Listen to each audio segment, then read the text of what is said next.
CreativeResults.net, the site dedicated to the reinvention of the person in business as well as in our personal life. We're certainly hopeful that you'll be able to take something from this video and apply it to your life. Visit our website at CreativeResults.net. Enjoy. All right, thanks for joining me today. I've got a real special thing to give you today, and that's one of the good friends of mine from the equipment industry. Jeff is one of these, I guess you could say that we're victims of that industry and with the downturn of everything and so forth. Right, Jeff? Good to see you. Good to see you. Yeah, thank you for joining me here with Absolutely. With the interview. Jeff and I have been knowing each other for quite a while, and in fact, younger in his career was, I think I got a chance to interview you or did something with you at least from that point. Fred hired me about 12 years ago. Yeah, when you get to be 215 years old, you really start to see a lot of these younger guys coming around. But one of the reasons that I wanted to talk to you about, and of course Jeff's agreed to share this, is that you can see on his shirt he's no longer in the equipment business. What happened, Jeff? What took place? Well, of course, the economy affected the construction business, and about a year and a half ago I found out my company was no longer in business. And so the company left you too? The company left because the market went away. 2 weeks before I found that out, I found out I was having a baby girl, my first one. Great timing, huh? So I found out I was having a baby girl. World was great. 2 weeks later, my company was out of business. And at that point, I said, you know, I want to do something different. Construction's not coming back anytime soon. This is a good opportunity for me to spread my wings a little bit.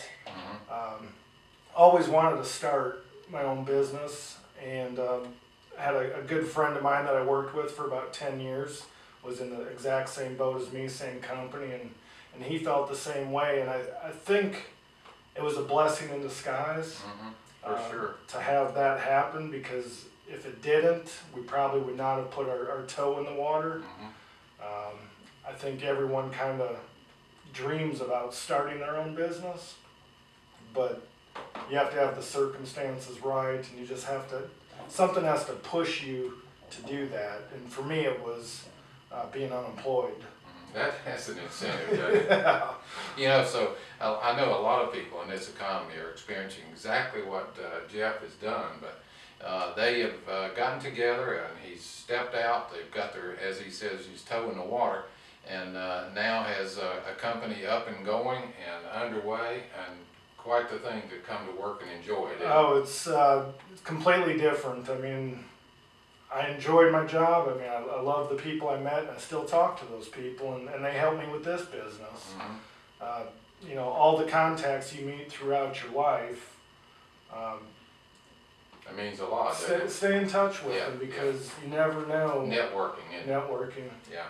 What's your company name? Cheerful Companions in Home Care. We cater to seniors in the Charlotte area. Not at all like the equipment business, right? Very different, very different.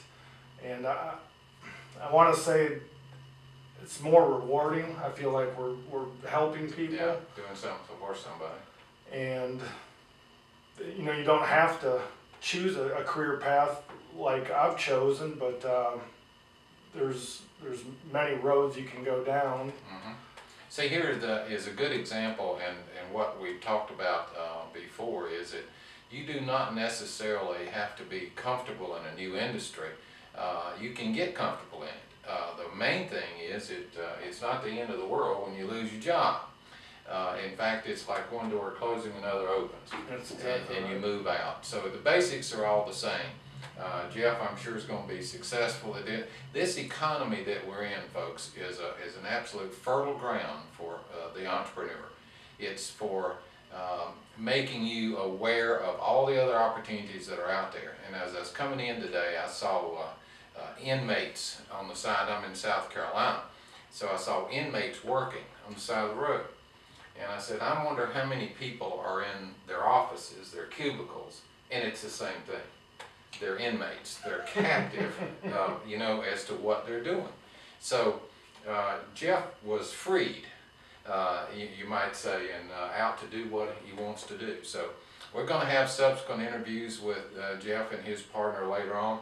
I'll put their contact information on the contact area for our sponsors for these interviews, and you can get a hold of him if anybody out here there has a loved one that they want to put in good care. Here's a guy to do that. Thank you, Jeff. I Thank you. appreciate the Appreciate it. interview. Thanks, Mr. Hoffman.